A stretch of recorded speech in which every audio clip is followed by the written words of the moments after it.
1 दिन लगे कि 5 दिन, छक्का तो आपको छुड़ा करके रहेंगे।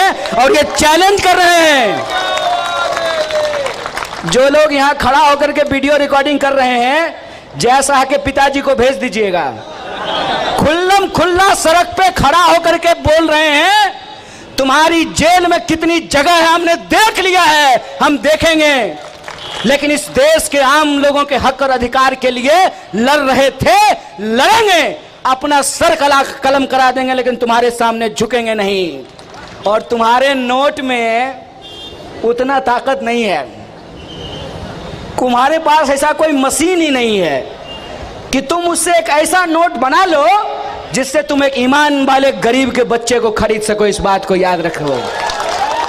बिकते वो हैं जिनको अमीर होने का लालच होता है, जिनका जमीर होता है उसको कोई खरीद नहीं सकता। इस बात को याद रखना। तो ना डरा सकते हो ना खरीद सकते हो, तो क्या करोगे? फिर क्या करोगे? डरने वाले हैं नहीं, बिकने वाले हैं नहीं, तो फिर क्या करोगे? फकीर साहब दोस्त के साथ झोला लेकर के विदा लोगे। घर नहीं चला पाया, वो देश चलाएगा। हैं? कभी जिम्मेवारी उठाया होता ना घर का, तो इतना बेईमान नहीं बन पाता। पत्नी ही डांट डांट करके ठीक कर दी होती। हाय रे बेईमानी, आय हाय, कलेजा निकल आता है ऐसी बेईमानी देख करके।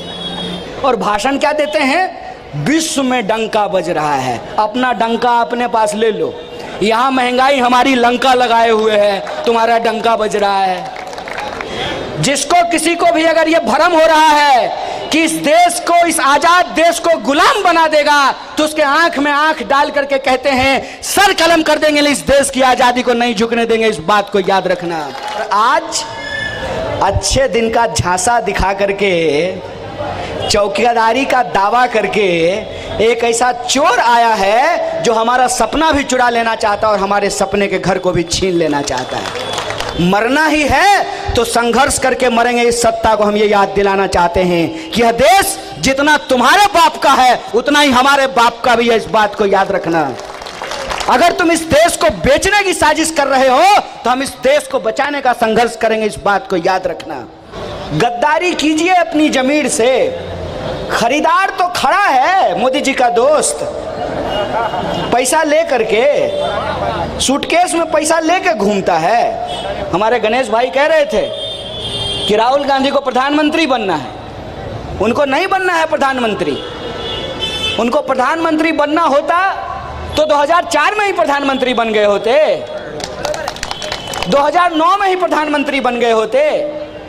राहुल गांधी को प्रधानमंत्री नहीं बनना है, गांधी बनना है। इस बात को याद रखिएगा। और जब कोई गांधी बनने के लिए तैयार है तो हमारे जैसे तमाम नौजवान जो यहाँ खड़ा हैं, अगर कोई गांधी बनने को तैयार है तो क्या हम में से किसी को भगत सिंह नहीं बनना चाहिए, मौलाना अबुल कलाम आजाद नहीं बनना चाहिए, सुभाष चंद्र बोस नहीं बनना चाहिए? यह विचार हमको करना पड़ेगा कि इनके लालच का कोई अंत नहीं है। 2 आदमी बेच रहा है, 2 आदमी खरीद रहा है। इनके लालच का कोई अंत नहीं है। ये पूरा का पूरा देश अपनी दोस्त की तिजोरी का गुलाम बना देना चाहते हैं। जब तक हम जिंदा हैं, इस देश को आजादी दिलाने वाली पार्टी जिंदा है, तब तक इस देश को हम बिचने नहीं देंगे, इस देश को हम बेचने नहीं देंगे। एक साथी ने कहा कि कन्हैया तू किसको कहेगा मैया। ये तो गाना है। देखिए जीवन का संयोग कैसा होता है। मोदी जी से हम हक की लड़ाई लड़ रहे हैं और मोदी जी जिसका हक मार करके भाग गए उसका नाम यशोदा है। मालूम है कि नहीं? नहीं बताओ। नहीं मालूम? मोदी जी की पत्नी का नाम यशोदा है। देखिए इसको कहते हैं नेचुरल जस्टिस। हमने कुछ नहीं किया है। वो जिसका हक मार करके भाग गए हैं और जिससे हम आपके और हमारे हक के लिए लड़ रहे हैं, वो जिसका हक मारे उसका नाम यशोदा और मेरा नाम कन्हैया है। मोदी जी ये तो चलेगा। ये 2020 का मैच नहीं है, ये तो टेस्ट मैच चलेगा। तो तुम्हारा झूठ इस देश की आम महिलाओं को समझ में आने लगा है। कहते हैं हम महिलाओं को अधिकार दिलाएंगे, तो अपनी पत्नी को दिलवा देते पहले। कहते हैं कि हमने देखा है चूल्हा पर कैसे धुआं से जो है ना आंख से आंसू आता है, तो आप तो बोले हम 40 साल से भीख मांग के खा रहे थे।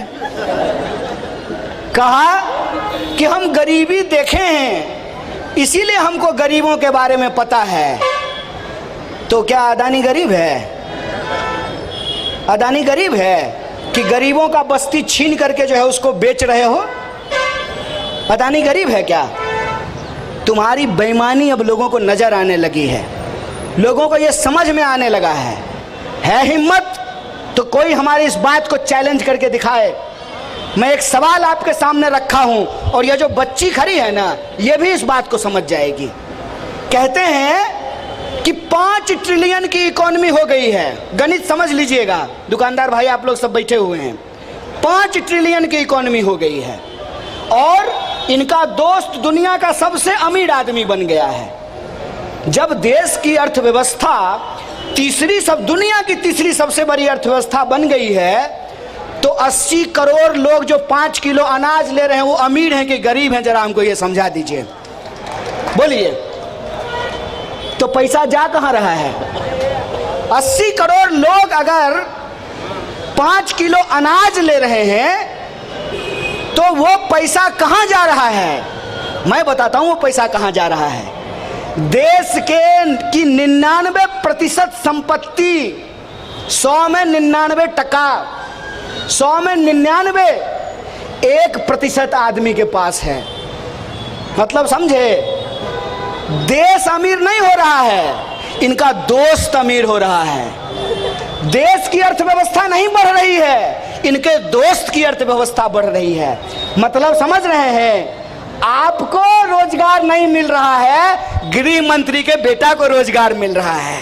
देखें बैटिंग कर रहा था ऐसे करके। कैसे कहते हैं ना, सैया भय कोतवाल तो अब डर काहे का है। और बेशर्मी देखिए, प्रधानमंत्री मंच पे खड़ा होकर के परिवारवाद पे भाषण देते हैं।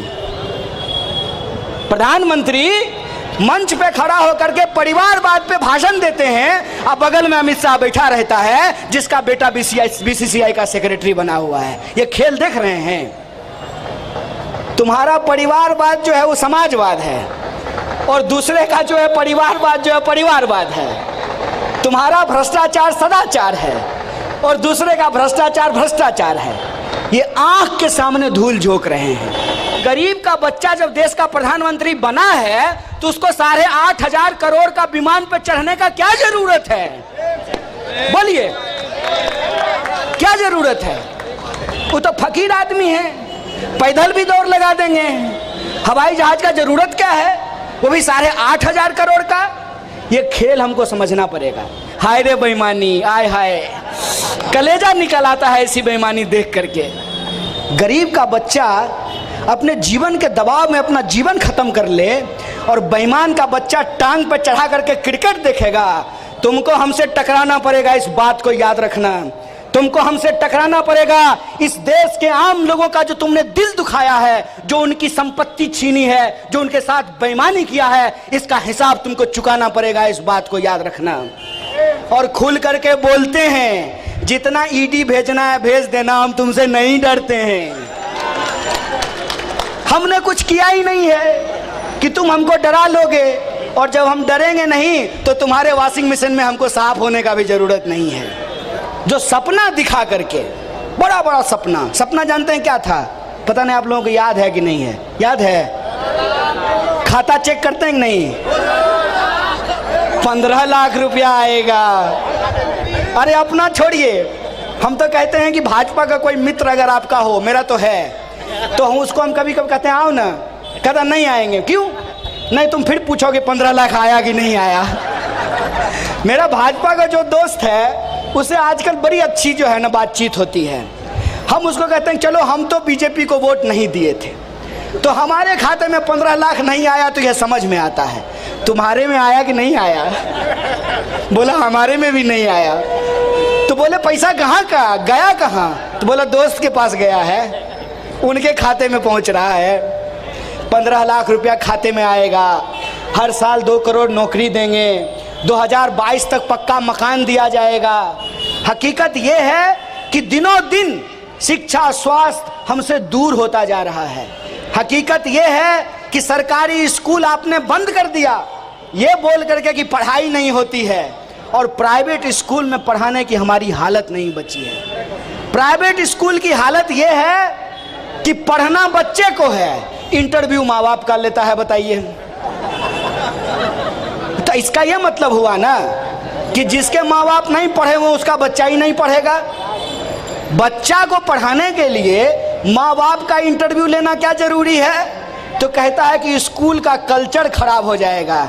अरे जिस देश का पार्लियामेंट का कल्चर खराब कर दिया हो एमपी ने, जो पार्लियामेंट में खड़ा होकर के गालियां बकता हो, इस देश के एक समुदाय को जाहिल बोलता हो, आप उस देश में कल्चर खराब होने की बात कर रहे हैं। ये जो